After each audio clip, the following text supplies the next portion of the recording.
Hello everyone, my report is all about newborn screening. Your retarded child could have been normal. What is newborn screening? Newborn screening is a system of identifying genetic and other health problems in newborns that leads to overall improvement in the public health. Republic Act No. 9288, Newborn Screening Act of 2004. NBS tests look for serious developmental, genetic, and metabolic disorders so that important action can be taken during the critical time before symptoms develop. What is the purpose of newborn screening? Is to detect potentially fatal or disabling condition as in newborn as early as possible. Often before the infant displays any signs or symptoms of a disease or condition. Many of the conditions detectable in newborn screening, if left untreated, have serious symptoms and effects, such as lifelong nervous system damage, intellectual development and physical damage, intellectual development and physical abilities, and even death. So we have 5 metabolic disorders that newborn screening can detect are: number 1, congenital hypothyroidism without the ability to make normal amount of thyroid hormone. Number 2, congenital adrenal hyperplasia, a rare inherited autosomal recessive disorders characterized by a deficiency of one of the enzymes needed to make specific hormones. 3. Galactosemia, affect how the body processes a simple sugar called galactose. Number 4. Phenylketonuria, inborn error of metabolism that result in decreased metabolism of the amino acid phenylalanine. Number 5. Glucose 6-phosphate dehydrogenase deficiency, a genetic metabolic abnormality. Principles of normal development in infancy and early childhood. Number 1. Normal development progress in orderly step by step. Number 2. All areas of development are interrelated. Number 3. The skills acquired earlier determine how well later skills will be learned. Number 4.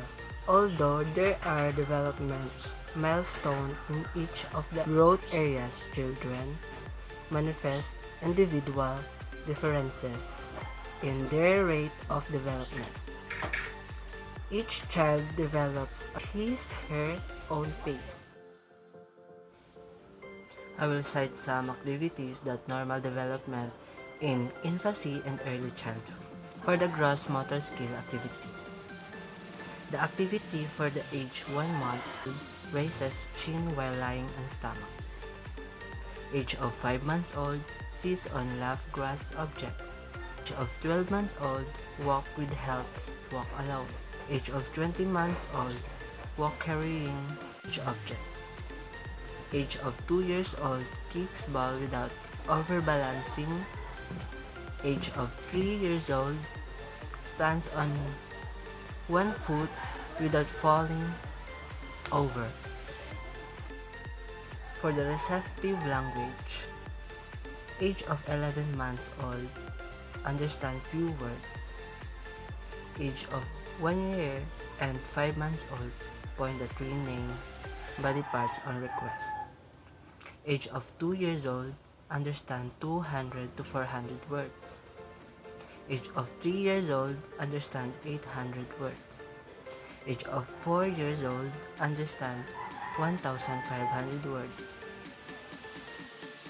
Expressive language, age of 10 months old, says first word. Age of 2 years old, says 50 to 200 words. Age of 3 years old, uses 3 to 4 syllable words. Age of 4 years old, says 6 to 8 word sentences. Eating skills, age of 4 months old, sips from a cup that is held.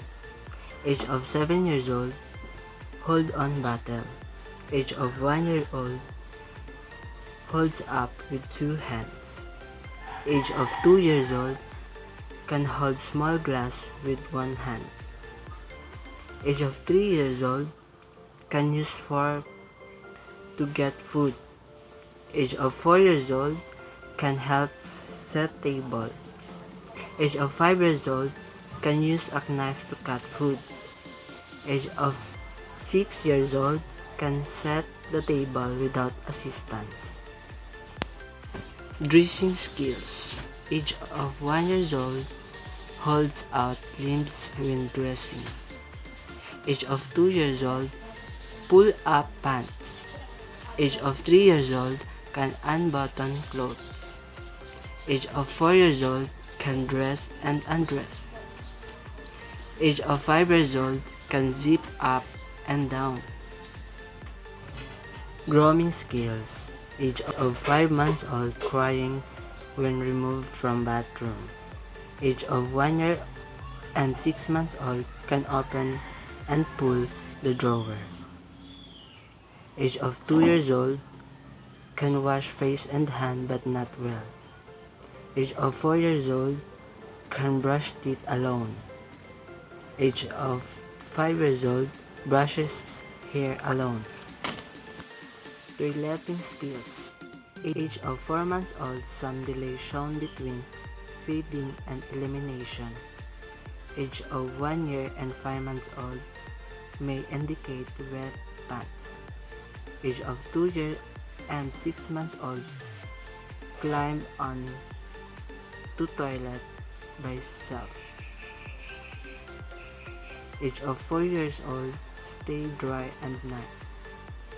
Age of 5 years old, can toilet self without assistance. Age of 5 years old, 1 bowel movement a day. Developmental disabilities are a group of conditions due to an impairment in physical, learning, language, or behavior areas. These conditions begin during the developmental period, may impact day-to-day functioning and usually last throughout a person's lifetime. When is a developmental disability present? Developmental disability begins anytime during the development period and usually lasts throughout a person's lifetime. Most developmental disabilities begin before a baby is born, but some can happen after birth because of injury, infection, or other factors. Most developmental disabilities are thought to be caused by a complex mix of factors.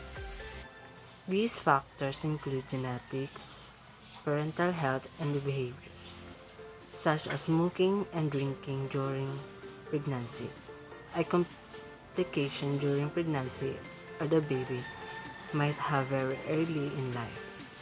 Exposure of the mother or child to high levels or environment toxins such as sleep. The Human Genome Project, HGP, one of the great feats of exploration in history, determined the DNA sequence of the entire human genome. The HGP was an inward voyage of discovery led by an international team of researchers looking to sequence and map all of the genes. Beginning on October 1, 1990 and complete in April 2003.